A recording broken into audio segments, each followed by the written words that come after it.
السلام علیکم viewers, welcome to my channel Quran the way to Jannat. آج ہم پڑھیں گے پہلے سپارے کا رکوع نمبر 12، سورہ بقرہ، آیت نمبر 102-103۔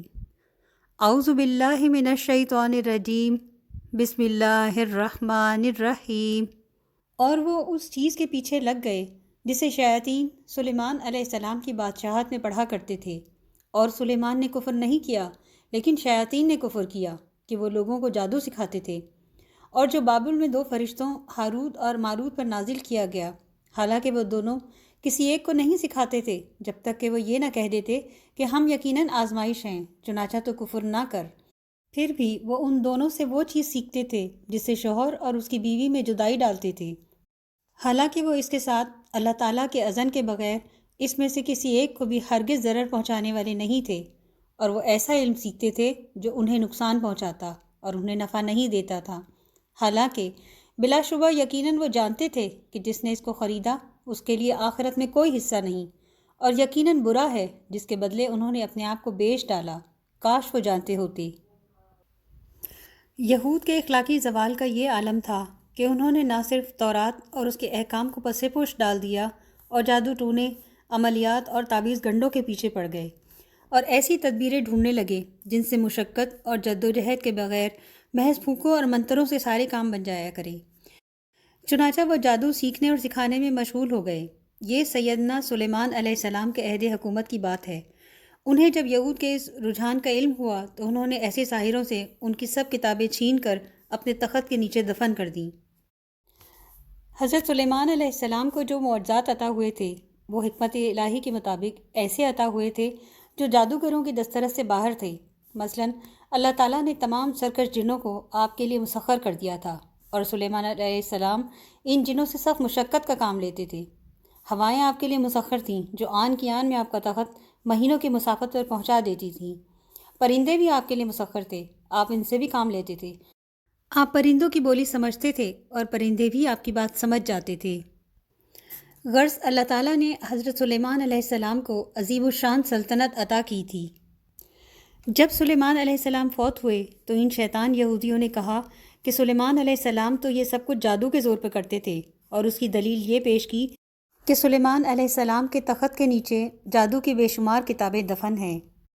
ان یہودیوں نے جادو کو حضرت سلیمان علیہ السلام کی سلطنت کی بنیاد قرار دے کر ان کے اوپر ایک مذموم الزام عائد کر دیا۔ ان آیات میں اللہ تعالیٰ نے اسی الزام کی تردید کرتے ہوئے فرمایا کہ یہ کفر کا کام سلیمان علیہ السلام نے نہیں کیا تھا بلکہ ان شیطان لوگوں نے کیا تھا جو جادو سیکھتے اور سکھاتے تھے، اور جادو سیکھنا اور سکھانا کفر ہے۔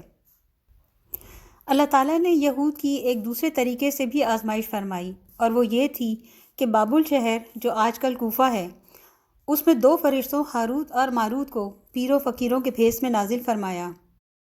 جب یہود کو ان پیر و فقیروں کی بابل میں آمد کے بارے میں علم ہوا تو وہ فوراً ان کی طرف رجوع کرنے لگے۔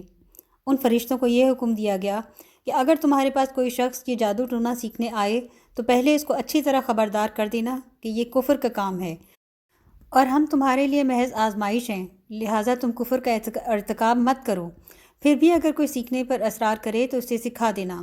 چنانچہ جو لوگ بھی ان کے پاس جادو سیکھنے آتے، فرشتے اسے پوری طرح متنبع کر دیتے، لیکن وہ اس کفر کے کام سے باز نہ آتے اور سیکھنے پر اصرار کرتے، اور ایسے جادو ٹونا سیکھنے والوں کا ان فرشتوں کے ہاں ہجوم لگا رہتا۔ ان لوگوں میں اکثریت ایسے لوگوں کی تھی جو ایسا عمل سیکھنا چاہتے تھے جس سے میاں بیوی کے درمیان جدائی ہو جائے، پھر وہ اس سیکھنے والے پر عاشق ہو جائے، اور میاں بیوی کے درمیان جدائی ڈال دینا ہی سوسائٹی کا سب سے بڑا فساد ہے۔ اللہ تعالیٰ فرماتے ہیں کہ جادوگر ہمیشہ نامراد ہی رہتا ہے۔ یہ ضروری نہیں ہے کہ جادو کا اثر ضرور ہو۔ اللہ تعالیٰ کا حکم ہوگا تو جادو کا اثر ہوگا، ورنہ نہیں ہوگا۔ یہود کو پوری طرح علم تھا کہ یہ کفر کا کام ہے اور آخرت میں انہیں اس کی سزا مل کر رہے گی۔ اللہ تعالیٰ فرماتے ہیں کہ وہ اور باتیں بھی ایسی سیکھتے جو انہیں دکھ ہی دیں، فائدہ نہ دیں، اور وہ یہ بات بھی خوب جانتے تھے کہ جو ایسے جادو کا خریدار بنا اس کا آخرت میں کوئی حصہ نہیں۔ کتنی بری چیز تھی جسے انہوں نے اپنی جانوں کے عوض خریدا، کاش وہ اس بات کو جانتے ہوتے، اور اگر وہ ایمان لے آتے اور تقوی اختیار کرتے تو اللہ تعالیٰ کی جانب سے یقیناً بہتر ثواب ملتا، کاش وہ جانتے ہوتے۔ صدق اللہ العظیم۔